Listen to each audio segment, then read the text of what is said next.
first segment, which is going to be about the Olympic Games that went down the other day. Well, over the weekend. I should be a little more specific. I apologize for that. So, I actually, I have no idea what game I should cover first. Like, normally I'd go in chronological order, but since the United States played over the weekend, I just feel inclined to talk about the United States game first.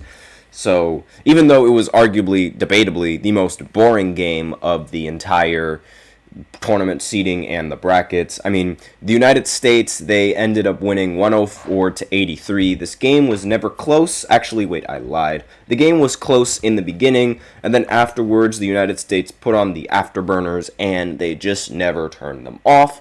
And it was really, again, like, it was never close, but when the United States is playing, you don't usually expect these kinds of games to be close, but I digress. So, next on the games that was played, these games were played on Saturday, by the way. This was, Serbia against South Sudan. This determined a lot of the qualifications and the seedings on the quarterfinals, right? So, unfortunately, this is South Sudan's final game, and they aren't going to participate in the quarterfinals, so that's unfortunate for them. But they played very good basketball. They were fantastic, and they really put the world on notice in the basketball world. Also, in other news, the United States lost in the 3x3 tournament, like in the 3x3 competition. So, yeah, we might need to send, we might need to send Kyrie Irving over there to just, absolutely cook the entire 3-on-3 standings, but he can't do that, unfortunately. But if you guys want to know why Kyrie and why NBA players can't participate in those competitions, let me know and I'll do a segment on that. But I digress. So again, the Serbian team, they ended up beating South Sudan. This game was very, very, very important, not just for both parties to make sure that they stay alive, but also for other teams as well that relied on either a South Sudan victory or a Serbia victory in order to, place themselves in the seeding. If you guys remember from my previous segment where I explained how the qualifications worked, then you would know that South Sudan had to either win by a certain amount of points in order for this, that, and the other to happen, and Serbia also had to win by certain amount of points in order for this, that, and something else to happen. It's a lot of things, but I'm not going to talk about that again because it's going to confuse everyone, and it really doesn't matter now because all of the teams have already qualified and they've already placed themselves in the quarterfinals, which are set to happen tomorrow. So I'm also going to, talk about that a little bit later. But the other game that ended up happening, arguably the most useless game, I said the United States and Puerto Rico was pretty useless, but this one, I mean, both of these teams qualified, so there was really no need to really play this game, right? Because both of them already qualified. They were both flawless until they played each other, but Germany ended up getting the last laugh in their group standings. They ended up winning 85-71, and I'm very surprised that they ended up beating France. I expected France to end up winning, especially with their fruity home court advantage. It is just, they get it every single match. They get a home court advantage every single time. There was really no excuse for France losing this game. But Germany, they played very, very well. There are some key players that ended up standing out. I'm going to talk about them, obviously, a little bit later. Actually, might as well talk about them now. For the United States game, the best player was clearly LeBron James, the GOAT. Seriously, no, I'm just kidding. He wasn't the best player for the United States this time, but I'm not saying that doesn't mean that he wasn't playing phenomenally well. He was very, very good for the United States. He played great. He played fantastically. 10 points and 8 assists along with 6 rebounds. That is very, very all around. That's one of the more, all-around performances that you're going to see from somebody in the Olympics. And aside from him, Anthony Edwards, he was the best player in the entire on the entire United States team. Ended the game with 26 points, 3 rebounds, 3 assists, was shooting 11 for 15 from the field and 3 of 6 from 3. He was just, he was on a different playing field, on a different level in this game. He was, absolutely fantastic. Can't really get expect anything more from him. You shouldn't expect anything less from him. And while he is coming off the bench, he has made, the argument for being the best player on Team USA interesting, right? Like, there was debate, in the beginning when he was saying that he was the number one option, I thought it was blasphemous. After this game and these matchups, I'm thinking otherwise. I think there's a genuine argument for him being, the number one option for Team USA. But after LeBron, closed out 2 games that were critical for the United States and their reputation, I don't really think there's any argument that you can make for Anthony Edwards just after those performances. But if we're going to exclude those performances, then yes, Anthony Edwards would by far be the best player on this team and the number one option. It's just, there's no doubt in my mind, because let's face it, Steph Curry in this Olympics has been incredibly underwhelming. Joel Embiid in these Olympics has also been incredibly underwhelming. Tyrese Halliburton, another player who's been incredibly underwhelming. And who else? Devin Booker, you could argue that he's been underwhelming, but then again, nobody really talks about Devin Booker unless he's losing and dropping 60 points.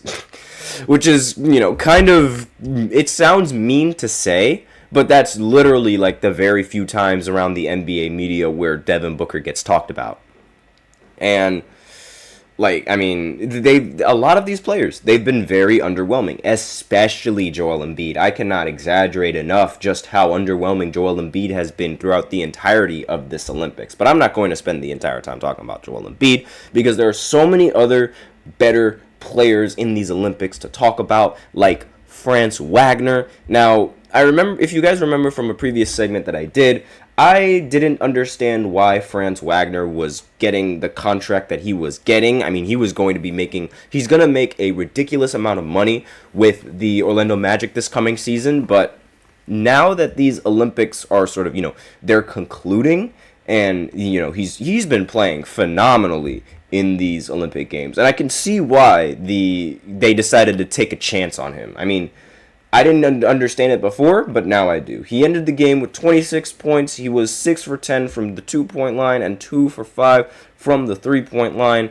Ended the game with 26, 5, and 2. And he wasn't the only player for Germany that ended up, dropping 26 points. Dennis Schroeder was right there beside him, 26 points. And surprisingly for Dennis Schroeder, he ended up, I did it again. I mixed up the rebounds and the assists. He ended up getting 9 assists and, 4 rebounds. That's my bad. I apologize for that. And I don't know why I keep doing that. That does not make...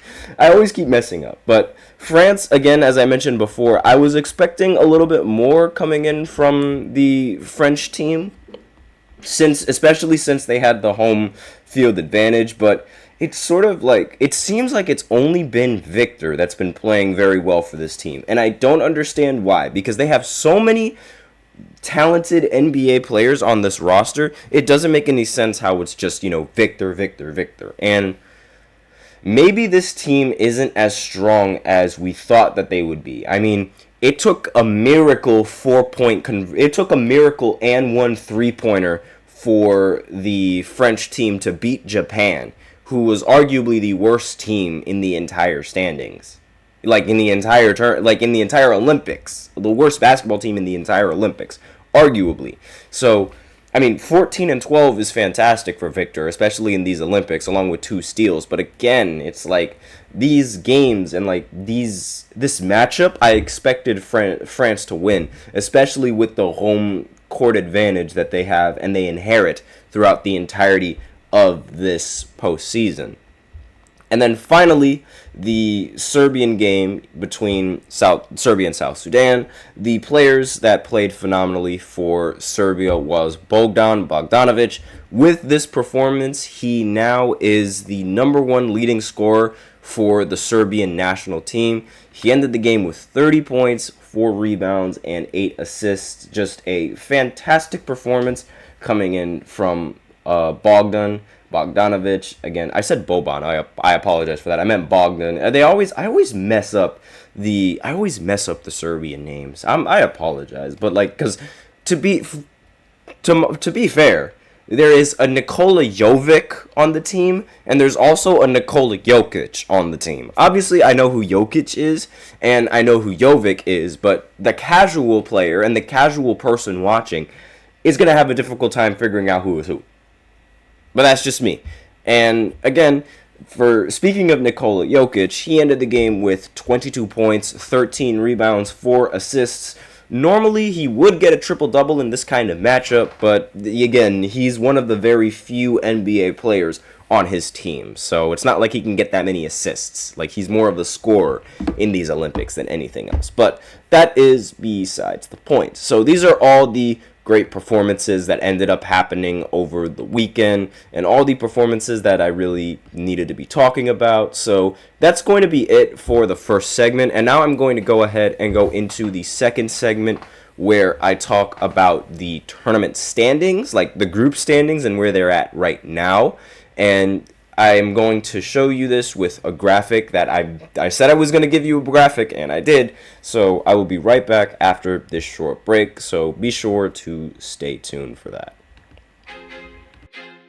I feel like I'm losing my mind. Is everybody in the world blind? Please, Lord, give me a sign, a sign. I feel like I'm losing my mind. Is everybody in the world blind? Please, Lord, give me a sign, a sign. I wanna be the greatest. Everybody on the fake shit. I look around and feel like everybody is the fakest. I make this every day and I'm impatient, hoping one day I blow up from the basement. Statement, the top is so vacant. I don't hear shit that I think is amazing. Waiting for my day when I'm playing sold out shows for 1,000 faces. Hey, give me that crown, get in my way and to be put down. It ain't your place, all this my town. If I want that shit, then I'll get it right now.